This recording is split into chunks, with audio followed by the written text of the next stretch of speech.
got a chance to see the new Kate Beckinsale movie, Canary Black, on Prime. Let's talk about it right now.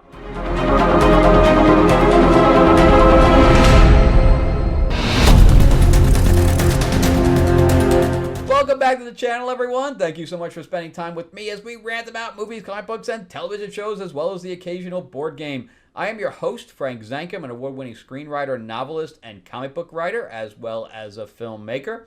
Yeah, looking forward to 2025. So happy New Year, everyone. I hope everybody's having a great holiday, watching some movies and things to that effect. And yeah, I'm looking forward to getting back on set. I just found out I'm probably going to be ADing, but not until February. For a piece, and one of my movies. I think I'm going to go try to raise money for one of my horror movies, and then I have a comic series that I'm finishing up right now called Fairy Tales of Terror. So that'll be online soon for that.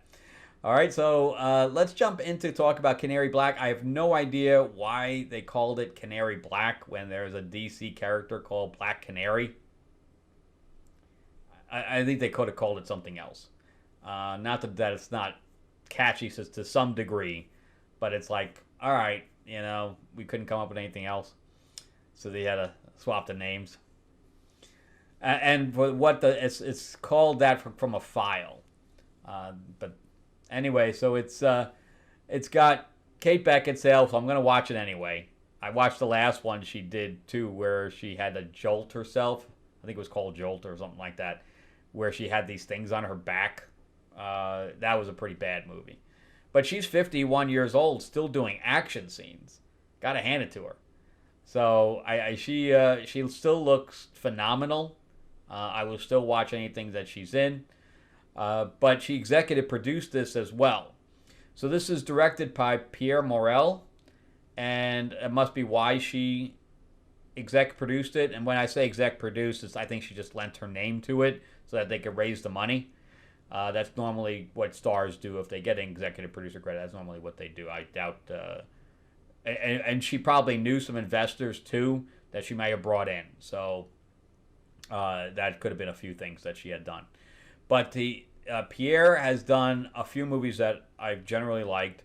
The last one was Freelance, which I know everybody hated, thought it was stupid, with John Cena and Alison Brie. But I liked it. I thought it was a fun movie.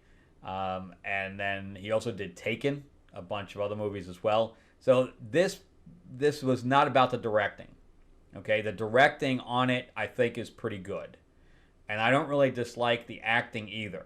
Because you have Rupert Friend is in it playing her husband. And then this had to be one of the last things that Ray Stevenson did before he died. And Ray Stevenson is always good. So just to support him, I would watch this movie. Of course, he was also in Ahsoka as well, which we're not going to see his character in Ahsoka anymore, which I'm not going to see Ahsoka anymore anyway, because that was horrible. He was probably the best part of Ahsoka.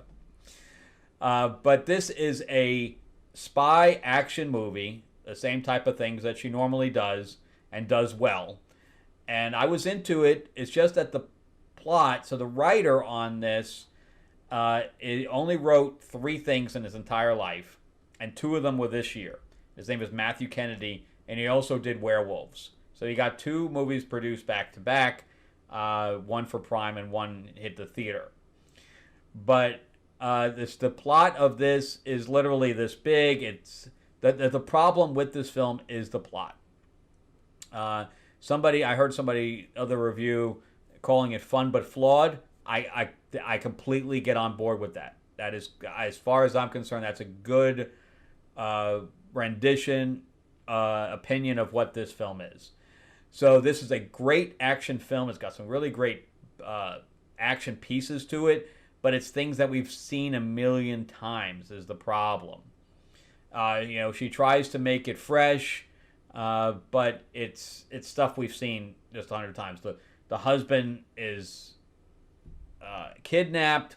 We've seen that a million times before, and they force her to do something, which actually is even in my thing. It's in cast, but he's not kidnapped. She has to get an added antidote but it's only a little piece of the movie where this is the entire movie. But she has no idea what she's stealing. She has to steal a file that's on a thumb drive, but when she gets the thumb drive, there's nothing on it. So she has to do something else. And then what's on the thumb drive is not that great, you know? So it's something, again, we've seen before.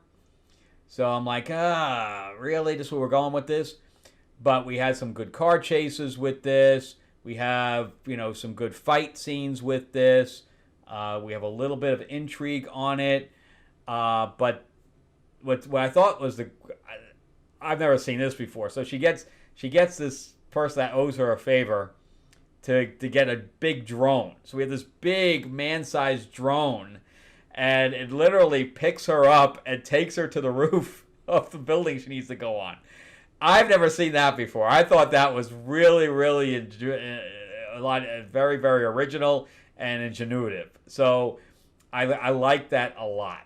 And then when she has to use it to get off, and they shoot at it, and we even have an acknowledgement that she's like, I'm going to get fired. The woman that brought the thing, she says, that's like a $1 million drone just got shot to shit. Because normally we don't get the acknowledgement of what things cost when things get destroyed in these kind of movies. But even the whole beginning, the location manager was worth his weight in gold. They got a lot of great locations here for a movie that's going directly to Prime. So chances are, what was the cost of the movie? Probably 20 mil at a high end. The whole beginning scene in this house was really, really good. I thought it was really good. And because she's chasing this guy and just, going up and down stairs, and it's lots of fun. It's really a lot of fun movie. That's lots of fun. Ben Miles was in it. Jazz Hutchins, he did a really good job, I thought, too. He's kind of the nemesis because she's on the run, and he works for the agency that she works for, or whatever, that has to find her. And then we even get to see Saffron Burrows at the end, because we get the traditional, how would you like a job?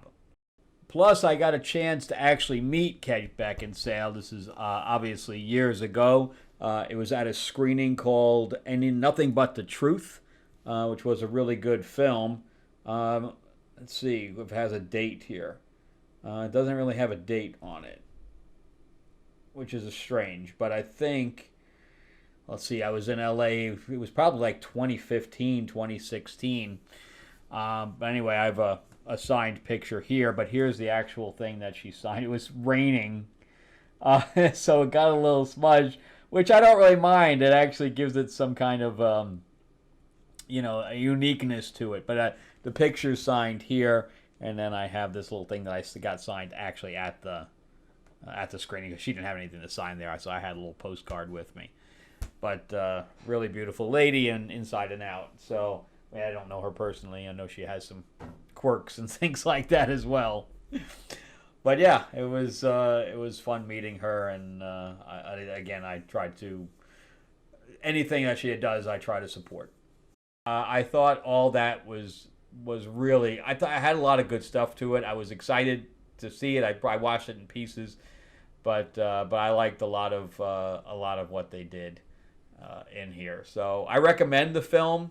It's not a great film. It's stuff that we've seen a million times over. But if you like Kate Beckinsale, you're gonna like that. Ray Stevenson, support him, because again, it's one of the last things that he did. I'm gonna give it like a 7.5 out of 10, just purely for the action. The detriment, and I thought the directing was decent as well. Again, the locations are great.